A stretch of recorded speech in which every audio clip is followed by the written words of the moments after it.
Watching Kyle's unboxing videos again? Yeah, he always finds the coolest... No way! A robot dog? Gotta ask where he got it. Or use your Samsung Galaxy S24 Ultra. Just draw a circle around the dog on your screen, and it shows you where to buy it right in the app. Whoa, I just learned a new trick. And that for once, I beat Kyle to the next big thing. Circle it, find it with the new Galaxy S24 Ultra and circle the search with Google. Get yours now at Samsung.com. Internet connection required. Results may vary based on visuals. Bare naked, bare naked, bare naked. ABC. Welcome to the Bare Naked ABCs, where we discuss every single Bare Naked Lady song from 7 to Y. And tonight, I'm all by myself. I guess that the rest of the cast has taken the night off. They didn't tell me, though. I wish they had just said, you know what, we're taking the night. But they didn't say that. So instead, it's just me. And I do have guest Tyler Boudreau back with us this week. You know, I'd like to think that I'm like the sixth Bare Naked Lady, fifth Beatle of the podcast. You pretty much are. So maybe my voice brings a smile on a couple people's faces. Who knows? But thank you for having me. It is great to have you, and you requested this song. Yeah, I like any gym song. Yeah.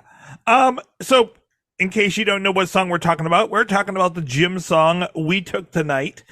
We don't have Aaron, so I will explain that actually comes from the album Fake Nudes. So, just coming out as we started this podcast. If you've never heard that song, here's a quick snippet.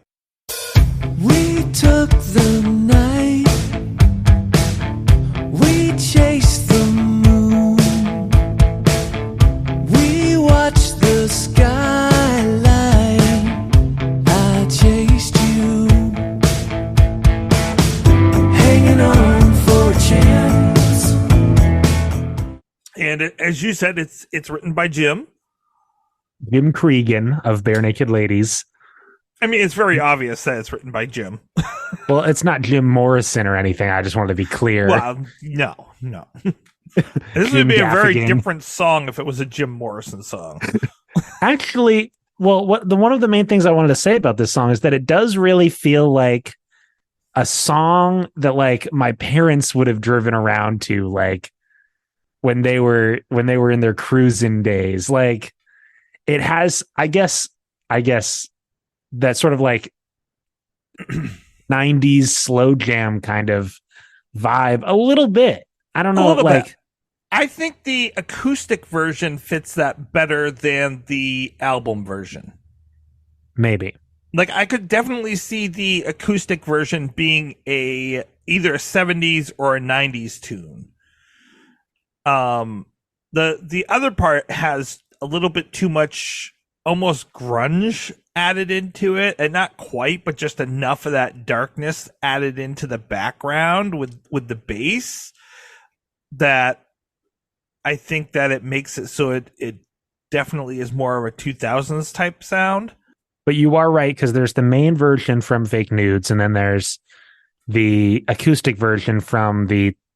Is there a clever title for the Fake Nudes acoustic? It's just called Fake Nudes Naked. And that's like Let It Be Naked is the classic, like, oh, it's the acoustic or the like unproduced version. We call it Naked for some reason. Who came up with that? Paul McCartney? Yep, it's got to be a Paul thing. Other bass player, songwriter.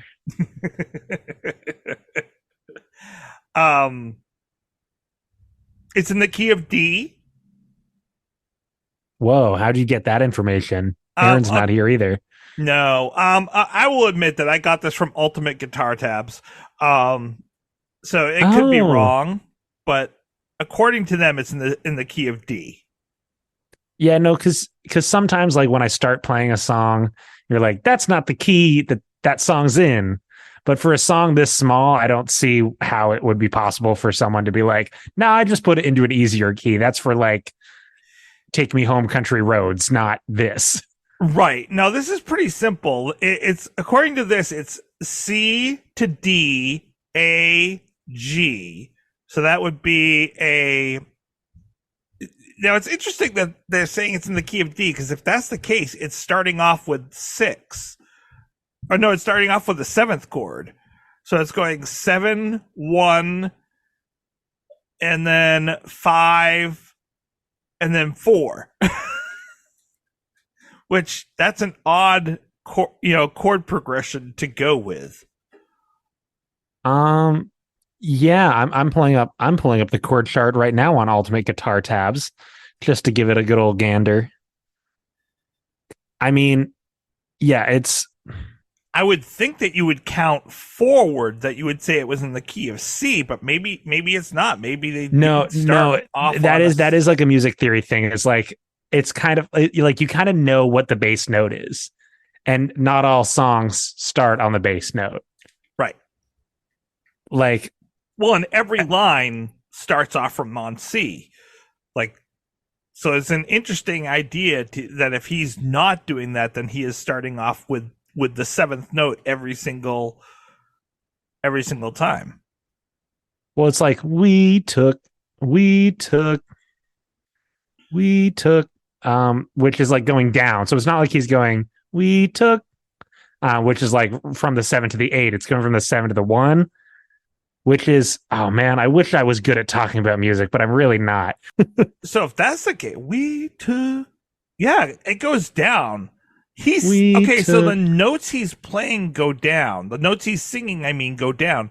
But the notes he's playing go up, according to this. Because C to D doesn't mean it's going up on the scale. You can go to the lower D. Right, you could go to the lower D. That is true. I don't know if it takes that much of a drop, though, does it? We need Aaron's breakdown, and we don't have it. We don't. I am desperately missing Aaron and Heidi tonight. But. Oh yeah, I forgot Heidi too. I not to have Heidi erasure. A lot of times what happens is like the song doesn't start necessarily on the note, but it ends on a lot of songs will usually end on the bass note and resolve onto it to be a little bit more clear. Right. Also, according to this Ultimate Guitar Tabs, it does sort of climb up a bit, or it goes places with the keys that it's in, because later on it gets to more of a D, E, F sharp minor, A progression. Mm-hmm. So, and then it resolves back to C, D, A. Yeah. So he's doing stuff with the chord progression, which is fun. But again, I am not smart enough to talk about. I have that classic thing of where I always know enough. I know more than the average person, but I don't know enough to actually engage in the conversation at an expert level. Exactly. And I know enough to know that I don't know enough. Yeah, exactly. Like, I know that this looks different. And I know that, like, it's weird to say it's in the key of D, and then to have C, your starting note on every single line. But I don't know how that works out. Well, like if I was playing Canada Dry on the ukulele, it's a C, G, F, G. And so, yeah, G is the bass note because you're coming back to it twice in the same riff, but you start on C. Like it truly doesn't matter what note you start on. It's which one is the root of the... And D is the note that, like, the C note is very quick. It's C to D. Like, we took, and then the night. So, it is a very quick down up. But we were saying, it has a very distinctive feel of a song. It doesn't feel like any of the other songs on Fake Nudes. Well, I mean, a little bit, but... Just because it's a gym song. Like the instrumentation and like the production quality does have a similar sound, but obviously the songwriting style is completely different in a good way. And it's also Mhm. completely different than, the last song I was probably on this podcast talking about, Narrow Streets, last Jim song, which is like a Weezer song, if you remember what I said about it. Like it's kind of this weird like pop rock song, and this is a very different vibe. It feels more like Brothers Cregan. Yes, and I would say it definitely has a more jazzy vibe than anything else on the album. Yeah, particularly when we took the night, we were lost in time, and then there's that little horn filled like that's the sort of like counter melody thing that's like the base, like what good songwriters do. It's like they don't just have the melody, they have the entire instrumentation figured out and what the counters are going to be. That's like what Paul McCartney's famous for. Mm-hmm. And it just sounds cool. Like it does. The driving of the bass, the little cymbal hit that Tyler starts the song out on. Yes. It's interesting because Jim in the webisodes for this album actually says that he said that this is a rocker. And I'm like, what? Wait. I mean, it's driving. That bass is definitely driving the song. But I wouldn't have, like, when I think of songs that are rockers, I don't think We Took the Night. That's total rocker. Well, it's I mean, if you want to be a little bit glib, you could call it soft rock. I think that would be more what I could see, like a Hall & Oates singing something like this. Or Five for Fighting, if we want to talk about recent Bare Naked Ladies friends. I could definitely see Five for Fighting doing something like this. And then in the acoustic, you actually do hear Kevin's piano for some of the parts. Oh, I love as well. So that does, because instead of having like the fake horns, it's just the piano part doing it. Mm-hmm. I prefer that. I just don't. I do like usually fake prefer horns. an acoustic version. I do. I don't like fake horns. I don't like them on any song. Give me real horns any day. But I do think that like it does make sense as a rock song. Like if they played this live, you would get it a little bit more. And I think, and you could talk about how often they've played it live, because I'm sure you've looked it up. But like, yeah, it's this sort of song where you can do as a jam and as like a more acoustic, silly thing. I mean, that's often an indicator of a good song. Last night I saw the Moldy Peaches live for their like two date Brooklyn stint. That's like the first time they've played in America in 20 years. And it's cool because Moldy Peaches are famous for being this like cute little like indie alt folk band, but it's like, no, like half of their songs are like these rockers, and then when you're playing them on stage with a full 5-piece band, it's like, yeah, these songs are going hard. We were moshing to the Moldy Peaches. Like what? I could see a version of this song where Ed turns up the guitar distortion in it, and it's a little bit more hectic. Well, and I think so I like the acoustic version. The acoustic version is the one that I have on my playlist. It is less of a rocker, obviously, because of that, because it's acoustic. And the electric guitar is a little bit more forward on the album version, which I think that might then make it sound a little bit more rocker-esque. It's just not what I typically listen to. Well, the other thing the song's got going for it too is it's got kind of this the first bit of the song is the chorus, that we took the night, but it doesn't feel like the chorus. The chorus is really like the we were lost in time, it never mattered, it never will, broken, scattered. Like that's the what you're building to. So you just said broken, scattered. Because I think it probably is broken, shattered. Well, no, so online everyone has broken, shattered, or broken, scattered, but that's not what's in the liner notes. Oh, in the liner notes, and once I had the notes in front of me and I watched him sing it, I'm like, oh yeah, that's definitely what he's saying. But I could see how people could get the other thing as well, is when hope gets scattered. You're totally right though, because I was reading the lyrics off of the Guitar Tab site, and I've definitely heard the like when hope gets scattered. Like my brain has heard it. I just like, you know me, I don't like, my brain doesn't process lyrics the same way.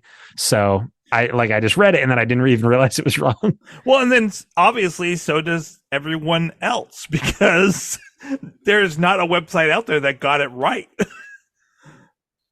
As a matter of fact, I actually had to go on to songmeanings.com and the genius.com and change the lyrics because they had so many wrong pieces to it as I was going through. Like they put skylight in there as one word. So we watched the skylight. That's no, that's not what he's saying. He's not saying we looked up at this indirect thing in the ceiling. We watched the sky, the light in the sky. We watched the skylight, not the mirror in the ceiling. It's an attributive noun, not yeah. Like there were so many little things that changed the whole meaning of the song. When I was going through it, I'm like, no, that's not even close to what it should be saying here. Why? I mean, but I guess the last thing I was going to say before we start talking about the lyrics is I really like the way that the chorus is sort of like the chill part of the song. We took the night,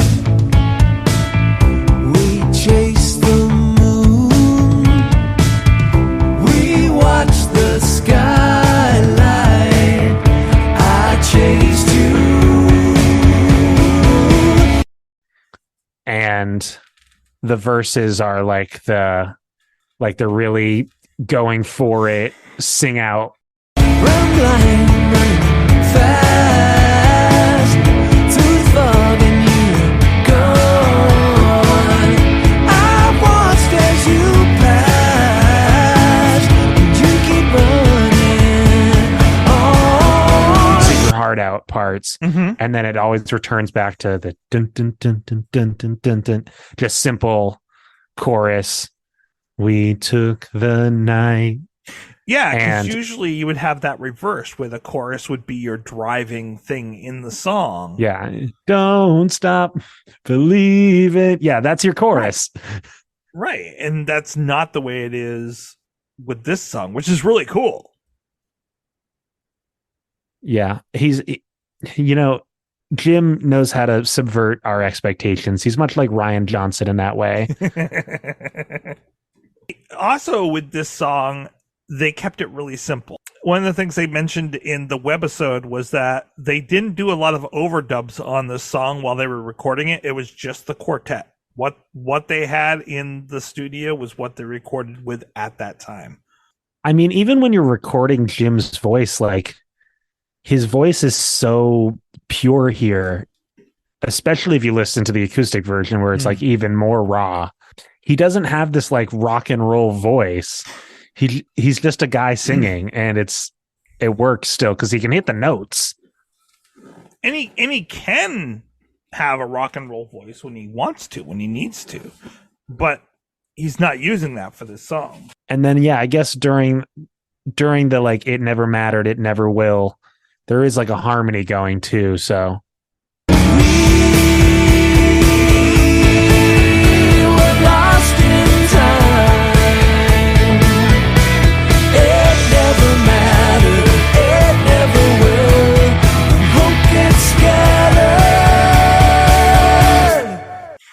And they do sing harmonies through a lot of this song, actually.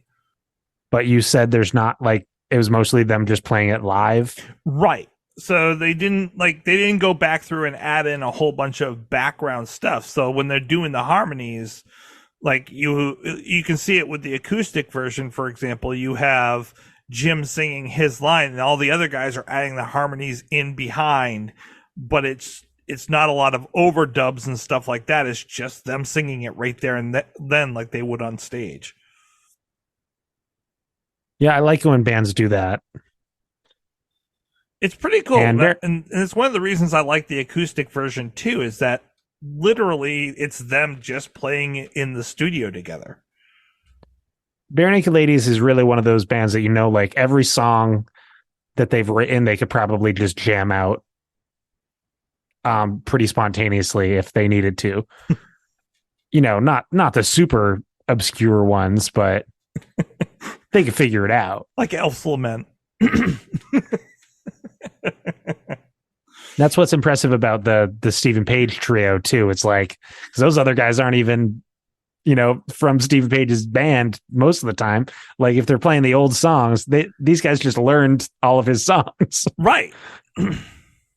And yet they're right there for it. Although I would like to see Stephen Page play with like a full set sometime. I would love to see.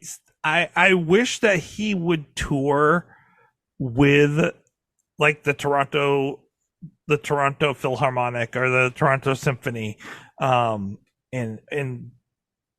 do like what he did with Andy that one time. That would be an amazing tour. Yeah. I think he's satisfied with what he's doing. I think he's very happy with what he's doing. He seems to be enjoying life a lot right now. And so he should be. It would be cool to see him like go out as like a full-time opening act with someone though. I agree. But anyway, I'd love to see him open for BNL. They don't have to play together. They don't have to like each other. Well, I was just thinking like back when Violent Femmes opened for Bare Naked Ladies, like Violent Femmes only really does like a 45 to 50 minute set anyway. Mm-hmm. So it's like, okay, do that and then have another band that's going to put on a full 90 go after you. Like Steve, like a full 90-minute set works for him, but he can do just as much in 50 minutes. So do like a double headliner. I love his 90-minute sets though. Yeah, but it does start to lull. I don't know. I don't think I've ever been to a Steve show where it lulled. Or at least the crowd starts to lull. I don't know. I don't think I've ever been to one where the crowd even did. All right. Well, I've been to a show in the stage behind a library and at the Ridgefield Playhouse where not everybody was into it for the full 90 minutes. Well, when he was at the City Winery in Boston, I will agree that people were pretty much on the whole time. I know when I saw him in New Hampshire, like people were there for it the whole entire time. So yeah, that's the Tupelo. That's people have shown up there. Oh yeah. Back to this song though, because Steve almost took over this episode. There are lyrically, like there's one other line that really got messed up online. The lyric online says, "Too far and you've gone." That's not correct. The correct line is, "Through the fog and you were gone."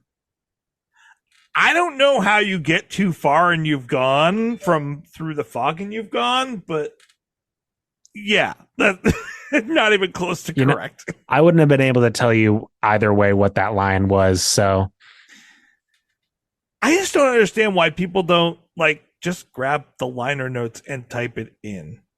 It's like a weird internet thing where like one person one time typed down what they thought the lyrics were, and then everything else on the internet is just copied and AI generated, and everybody thinks that that's what it is. But I think you're absolutely correct. I think like Genius and or Song Meetings saw that someone else had these lyrics up, they cut and they pasted it onto theirs, and easy peasy. We got the lyrics. No, you got. But shout out to Physical Media for having liner notes. I hope that the next album, which comes out in just a couple weeks, actually has liner notes in it. I will be very sad if that's not the case.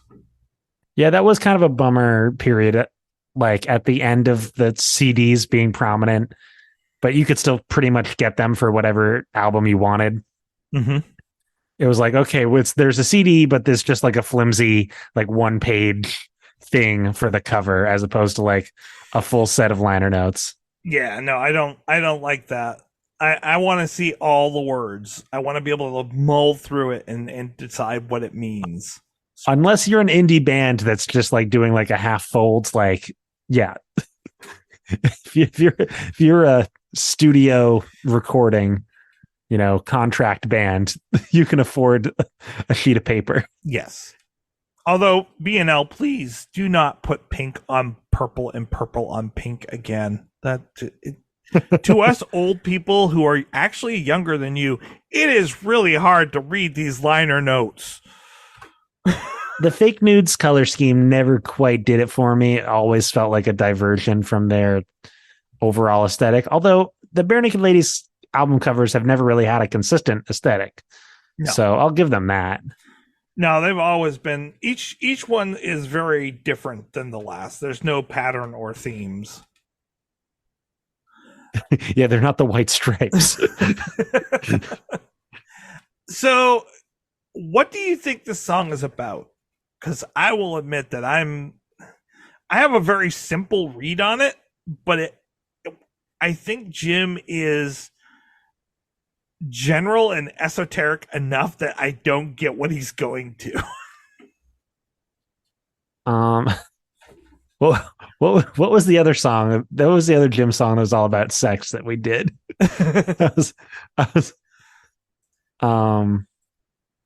All I want to do is brush your teeth. Oh, what was that one? Oh, no, it's not in the drink.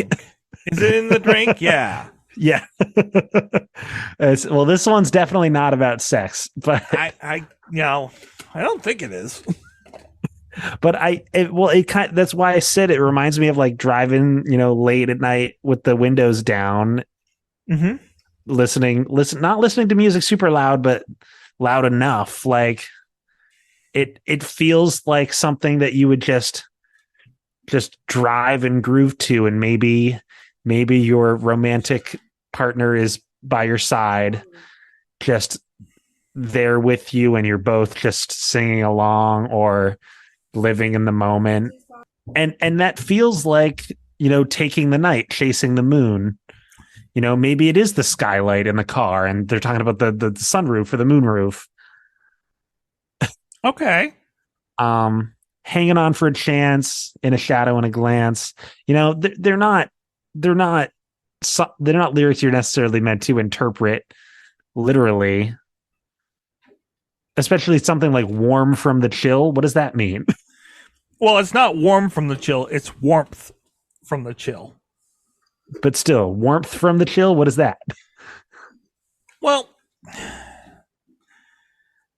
I mean, if you're talking about driving, you would have the heater on. So you'd be getting warmth from the car, from the chill, away from the chill outside. The blue light would be the blue light from the radio. It's not an ablative of origin. It's an ablative of separation. Mm-hmm. Okay, got it. This is why we need Latin. But I think that the climax of the song, we were lost in time. It never mattered. It never will. When hope gets scattered, we took the night. Like, yeah, it's like, it doesn't matter what else is going on in your life. Just all that matters right now is the road, is the drive, chasing the moon. So just kind of being in the moment.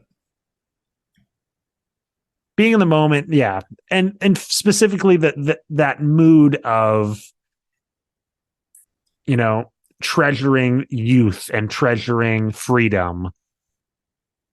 Almost like your pun from the beginning of the episode, taking the night off. But like, you know what? We're going to take the night and we're just going to enjoy ourselves. We're going to cruise. We're going to sing along with Smokey Robinson and this song. I can see that. And we're going to get White Castle or whatever. I could see that. My very vague take on it was just them hanging out at night, kind of running along the beach kind of thing. Oh, okay. Which kind of, then that kind of goes with the Through the Fog and You Were Gone. Oh, so it's like a horror movie?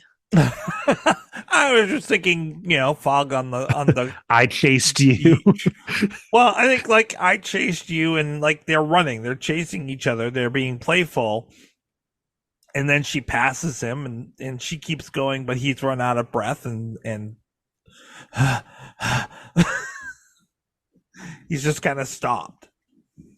Well, this whole like beach setting does feel like the vibe, a good vibe for a horror movie. And then some of the lines feel like cutesy little like spooky cliches. I will kill you, and then you'll feel the warmth from the chill. So this is really the new. This is the new theme song for the new Scream movie, is what you're saying. I wish I had seen a Scream movie. I was thinking about like the opening of Us when the girl is at like the sort of Coney Island beach carnival area. Mm-hmm. Except there's a monster there killing people.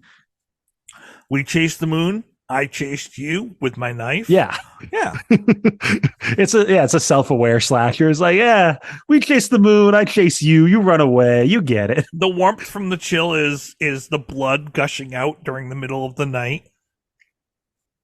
Yeah. I watched as you passed and you keep running on. It's like, sometimes it's more fun for the killer to just stand still and let other people freak out. I keep it still. There we go. Yeah. And maybe it is we watch the skylight. They're watching to see the murderer in the skylight. You know who else comes out at night? Werewolves? The freaks. Oh, the freaks come out at night. That's true. I mean, we're out right now. I'm in a closet. Okay, I'm out. So I'm not out. Distinctly. by that nomenclature. Oh my goodness. Okay, we're way off the rails, and I don't know what else to say about this song. I have nothing to bring us back to because I'm like, I don't know where to go with this song. It's a sweet little Jim song, and I don't know if I loved the Jim. I think there were 2 Jim songs on Detour de Force. There were Paul Chambers and on Detour. I'm trying to think of how many there were on this one though. I think this is the only one on Fake Nudes. That's what I was thinking as well, is that this was a very Jim light album. Here Together and Paul Chambers are definitely the Jim songs from Detour de Force. I don't think there's any others. Here Together was the one he played on the tour, and I didn't really connect with that one. I'm looking forward to hearing the new one from the album.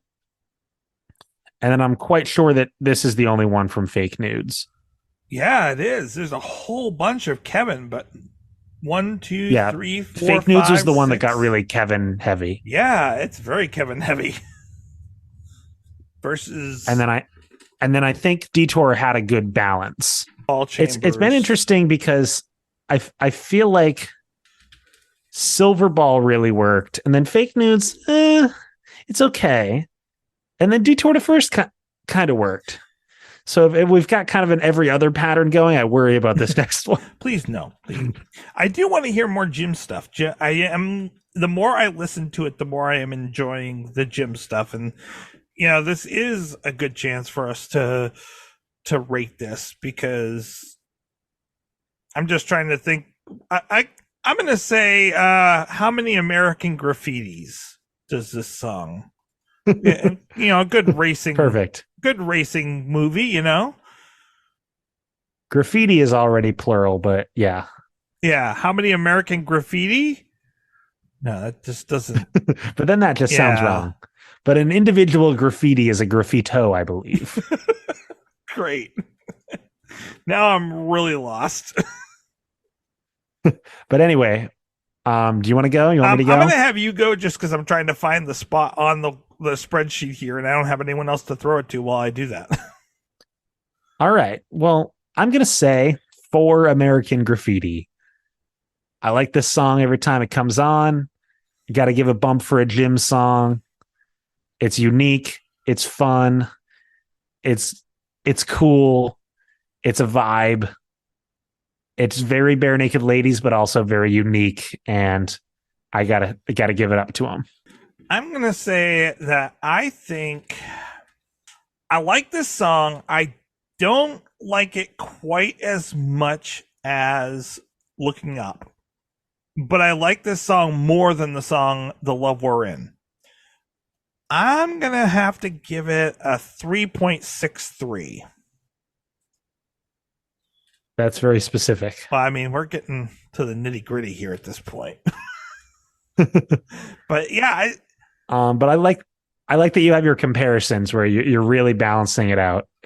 Make sure everything works out fairly. I'm trying on a week by week basis to really kind of be like, oh, is it quite as good as this? Let's see. You have more regularity. I just show up and I say I like this Right, song. exactly. I mean, I have to week by week have a comparison. Otherwise, what's a ranking system worth?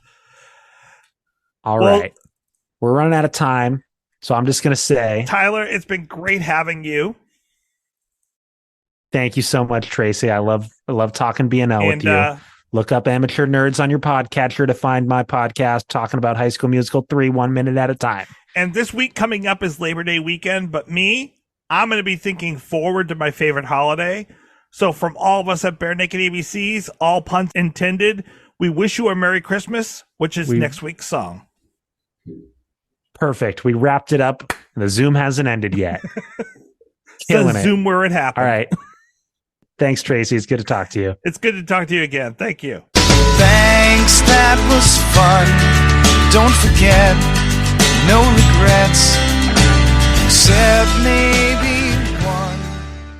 To celebrate joining Pantheon Podcasts, Rock Camp, the podcast, the official podcast of Rock and Roll Fantasy Camp, is giving away a guitar signed by Mike Portnoy of Dream Theater, Marty Friedman, formerly of Megadeth, and legendary shredder Zakk Wylde, plus our rockstar counselors like Vinny Appice, Monty Pittman, and more. To enter to win, simply follow, rate, and review our podcast on your preferred platform, and that's all you have to do. For more information, go to rockcamp.com/podcast.